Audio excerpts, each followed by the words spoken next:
Hello guys! Welcome back to my channel, Tax Tutorials for MSME. Ngayon ay May 15, 2025. Ngayon ang deadline ng e-filing and e-payment of BIR Form 1701Q, Quarterly Income Tax Return for Self-Employed Individuals, Estates, and Trust, including the submission of Summary Alpha List of Withholding Taxes or SALT, both for EFPS and non-EFPS filers. Tayong mga micro, small, and medium enterprise, dito tayo sa mga non-EFPS filers. Ang mga EFPS filers, sila yung mga large taxpayers. Ang ginagamit nating mga non-EFPS filers, itong EBIR form na lagi kong ginagamit sa aking mga tax tutorial. So, mayroon na tayong bagong version nasa website ng BIR, ang EBIR Form Package 7.9.5.0. Teka, check nga natin.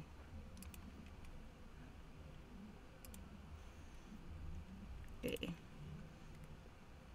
EBIR Forms, Offline EBIR Forms Package version 7.9.5.0. Yan, ang dapat na i-download ng mga bagong taxpayer. Usually, yung mga nag-register nitong year lang to, 2025, ngayon pa lang makakagamit ng offline EBIR forms. Ako, hindi pa ako gumagamit ng bagong version. Ginagamit ko pa rin yung version 7.9.4.2. Baka sa susunod kong tutorial, yan na yung gagamitin ko, yung new version. Okay. Dito tayo sa aking tutorial video para sa quarterly income tax return for the first quarter 2025. Ang ating cut-off ng sales ay March 31, 2025. Okay. Kung kayo ay mixed income earner,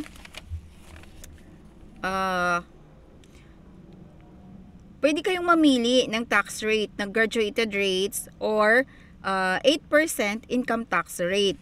Mayroon akong taxpayer na mixed income earner, ang pinili niyang tax rate ay 8% income tax rate. So, papakita ko kung paano ko ginawa yung kanyang tax return. Okay, para hindi na ako mag-edit, gumamit na lang ako ng TIN na 00.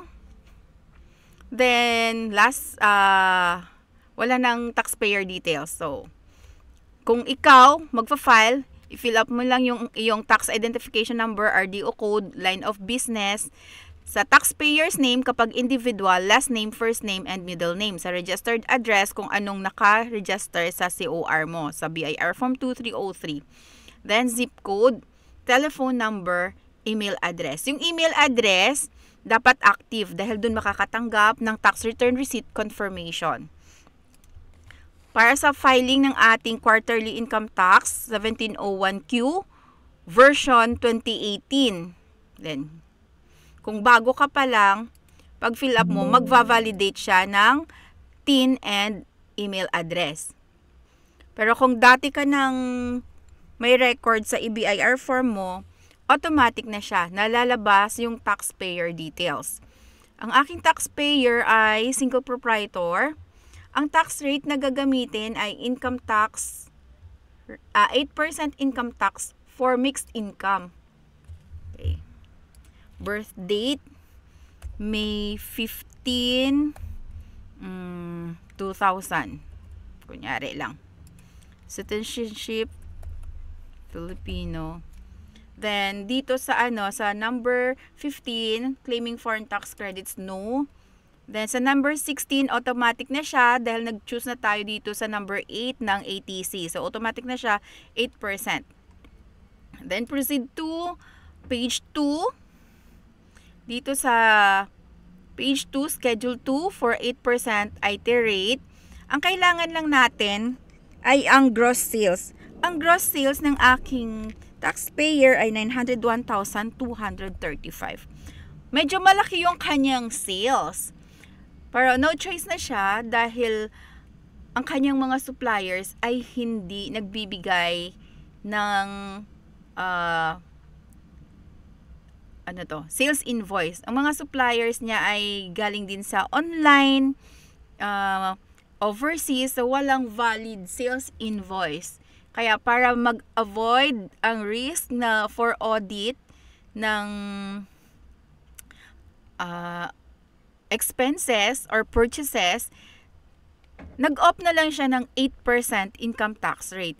Medyo malaki ang babayarang tax due ng taxpayer na mixed income earner kapag ang ginamit na tax rate ay 8% dahil wala pong allowable deduction. Dito sa number 52, hindi tayo pwedeng mag-enter ng 250,000 na allowable deduction. Dahil ang 250,000 na allowable deduction or exemption ay nagamit na ng taxpayer sa kanyang compensation.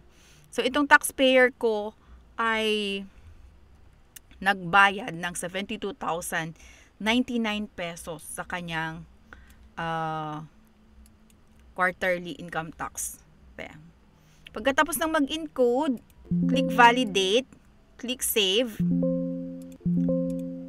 then click submit final copy. Click OK. Ito ay sample lang, so hindi ko na i-click ang OK. Cancel ko na lang. Then, mag-print ng copy ng inyong 1701Q version 2018. Then, pwedeng magbayad through bank. I-print ang tax return receipt confirmation na matatanggap through email. 3 sets, 3 copies. Then, 1701Q version 2018, yung printout nito at dalhin sa bangko. Okay? Kung hindi naman pupunta sa bangko, pwedeng magbayad sa Maya, MYEG, sa Union Bank, sa Land Bank, LinkBiz. Okay? Thank you so much. Sana nakatulong sa inyo ang video na ito. Bye!